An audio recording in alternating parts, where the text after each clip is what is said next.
Assalamualaikum warahmatullahi wabarakatuh.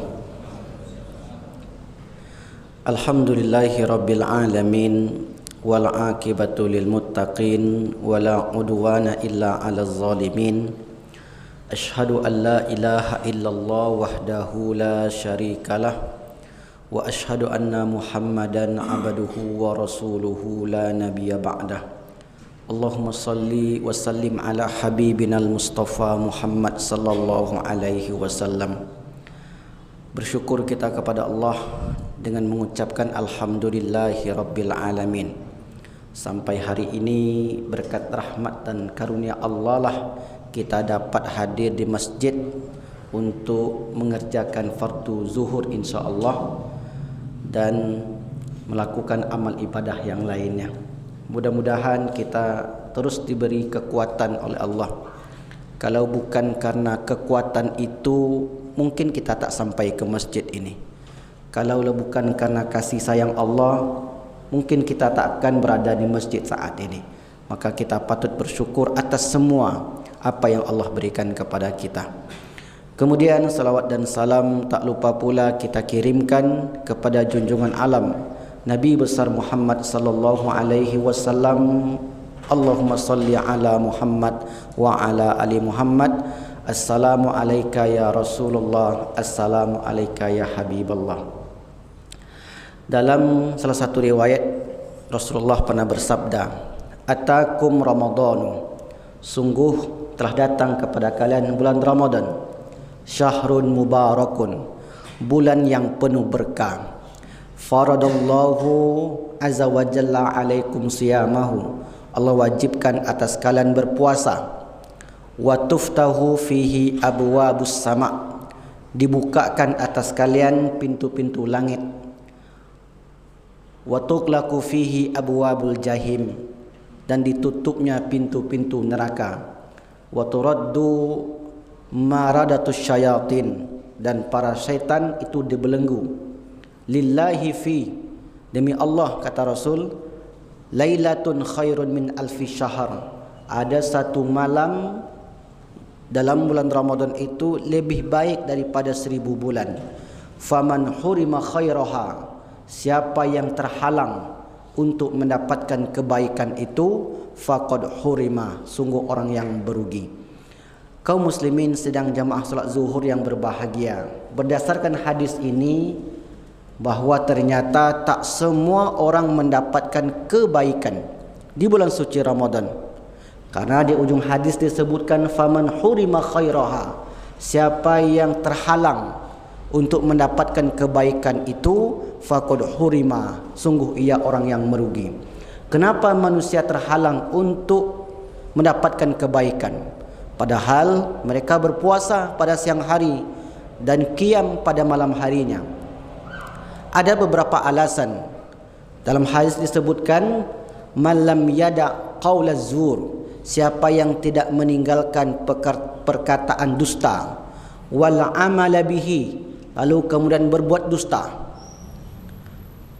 maka Allah falam yada, maka Allah tidak butuh ayyada'a ta'amahu wa syarabahu, Allah tak butuh apa yang ia tinggalkan dari makanan-makanan dan minuman-minumannya itu.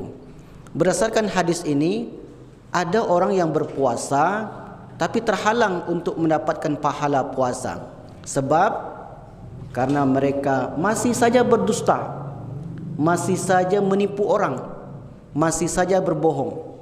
Maka kata Rasulullah, orang itu tak butuh, Allah tak butuh apa yang mereka tinggalkan, makanan dan minuman dan semua yang mereka tinggalkan pada siang hari itu, Allah tidak membutuhkannya disebabkan perkataan dusta yang ia lakukan dan kemudian membuat dusta dalam kehidupannya. Dalam hadis lain Rasul bersabda, wa rubba shaimin laisa lahu min siyamihi illal ju'i wal atash.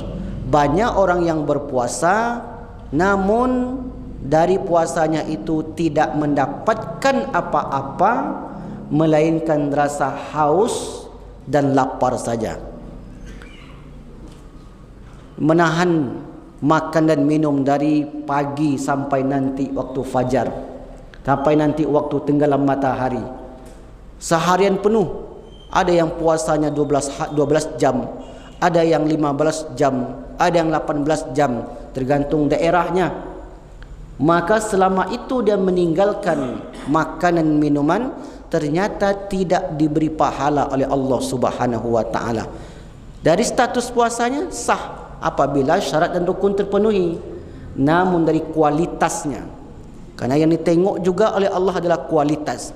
Sama halnya ketika kita solat, kualitas solat kita tak sama. Ada yang kualitas solatnya mungkin 80%, khusyuk dalam solat. Ada pula orang yang baru angkat takbir, yang diingat pekerjaan.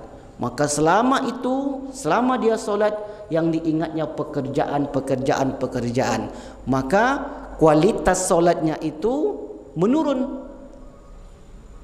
Sama pula halnya seperti orang yang berpuasa tadi. Puasa, kualitas puasanya menurun.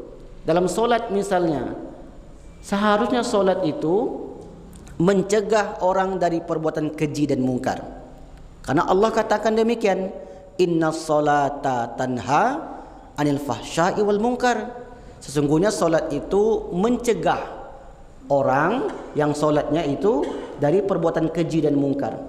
Namun kenyataannya banyak orang yang solat tapi tidak mengubah diri dia, tetap saja melakukan perbuatan dosa, tetap saja mengambil hak orang lain, tetap saja menindas orang lain, tidak menghalangi dia untuk meninggalkan perbuatan keji tersebut. Apa yang salah? Apakah solatnya salah? Tidak, bukan solatnya yang salah, tetapi yang salah adalah kualitasnya.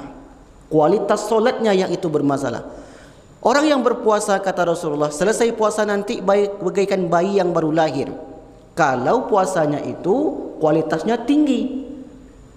Tapi tidak semua orang yang telah selesai mengerjakan puasa 30 hari tidak mendapatkan apa-apa dari Allah Subhanahu wa taala, melainkan hanya rasa lapar dan haus saja. Nah, ini yang mesti dipahami oleh setiap orang yang berpuasa. Mesti menjaga etika. Imsak, puasa itu maknanya al-imsak, menjaga diri, menjaga hati, menjaga lisan, menjaga pandangan, menjaga tangan dan kakinya, semua mesti dijaga. Kalau orang berpuasa hanya menjaga lapar dan haus, maka puasanya, kualitas puasanya itu sangat rendah sekali. Kalau orang hanya menghindarkan tidak makan, tidak minum, mungkin makhluk lain juga bisa tak makan, tak minum seharian. Tetapi yang dituntut atas orang beriman ketika mereka berpuasa, bagaimana menjaga lidahnya tidak menyebut orang lain, bagaimana tidak meremehkan orang lain. Karena betapa banyak potensi manusia itu merendahkan orang lain. Itu yang disebut oleh Rasulullah sebagai orang yang sombong. Orang sombong itu adalah batarul haq, menolak kebenaran. Sudah tampak di mata kepala itu benar, namun tetap ditolak. Yang kedua, kata Rasulullah, wa ghamtun nas, dan meremehkan atau merendahkan orang lain. Ketika orang berpuasa, sikap merendahkan orang lain, meremehkan orang lain, menganggap orang lain itu biasa saja, tak bernilai, maka orang itu sungguhnya sudah terjatuh kepada sifat sombong. Bisa jadi itu penyebab puasanya tidak berkualitas di hadapan Allah, puasanya tidak mendapatkan balasan dari Allah Subhanahu wa taala. Padahal ibadah puasa itu ibadah yang pahalanya tak terhingga. Ketika Rasulullah menyebutkan semua amal di bulan puasa dilipat gandakan menjadi 700 kali lipat, illa saum, kecuali puasa, kata Rasulullah dalam hadis qudsi yang dikatakan oleh Allah Subhanahu wa taala, wa ana ajzi bih, sayalah yang memberi pahala dan balasan bagi orang yang berpuasa. Maka oleh karena itu, sedang jamaah salat zuhur yang berbahagia, ketika kita berpuasa mesti menjaga hati kita, menjaga lisan kita, menjaga pandangan dan pikiran kita. Terkadang berada di satu saf, la takhtalifu, kata imam, jangan kalian berselisih, fatakhtalifu qulubakum, hati kalian akan berselisih pula. Ketika imam mengajak jangan Jangan renggangkan saf agar hatinya itu menyatu, namun ternyata kakinya rapat tapi hatinya jauh. Nah, inilah yang mesti dihindarkan oleh orang beriman ketika mereka dalam keadaan berpuasa, agar ibadah puasa yang kita dapatkan, yang kita jalankan ini, la'allakum tattaqun, mudah-mudahan kalian menjadi orang bertakwa. Penutup ayat ini disebutkan oleh Allah, la'allakum, mudah-mudahan kalian termasuk orang yang bertakwa.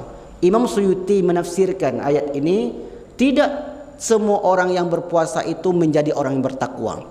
Karena mudah-mudahan ini bagi orang yang meninggalkan perkataan dusta dan berbuat dusta dalam kehidupan sehari-harinya, tidak meremehkan orang lain, tidak merendahkan orang lain, dan tidak menolak kebenaran, barulah mereka mencapai derajat takwa seperti yang disebutkan oleh Allah Subhanahu wa taala. Maka inilah introspeksi diri kita ketika kita berpuasa. Mungkin itu yang dapat kami sampaikan. Mudah-mudahan ini bermanfaat. Wal afu minkum. Wassalamualaikum warahmatullahi wabarakatuh.